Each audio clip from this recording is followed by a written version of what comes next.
Et on commence avec Le Monde d'aujourd'hui qui s'interroge à la suite des énormes pressions politiques et sociales sur Ibou Karagui.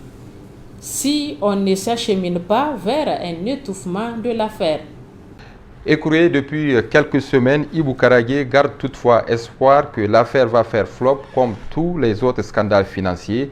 Il est serein et dispose de beaux atouts. À Saï, il dispose d'une villa où il reçoit les personnes qui lui sont chères et qui ne sauraient se contenter d'une visite de soutien moral comme les autres. Une faveur et des commodités que n'ont pas connues des personnalités de plus haut rang que lui, ayant détourné les 8 milliards dont il est question en complicité avec des personnalités qui sont encore d'une manière ou d'une autre aux affaires. Ibou Karagui n'a visiblement pas d'inquiétude quant à son sort.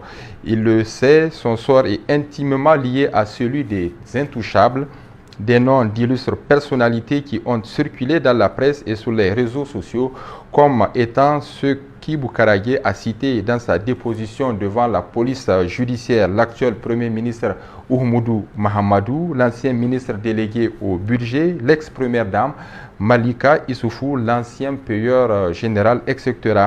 Si certaines parmi les personnalités citées ont été placées sous mandat de dépôt, d'autres restent visiblement intouchables.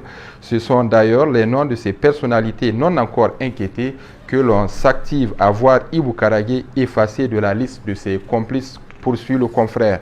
Selon des sources politiques, le procès verbal qui a été soumis à Ibou Karagui pour signature a été soigneusement nettoyé.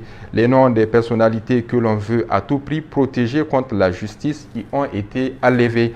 Et malgré les pressions exercées sur lui par l'intermédiaire de diverses personnalités politiques, dont un très proche d'Issoufou Mahamadou qui s'est personnellement rendu à la police judiciaire pour le rencontrer avant le début de son audition, Ibou Karagui est resté de marbre.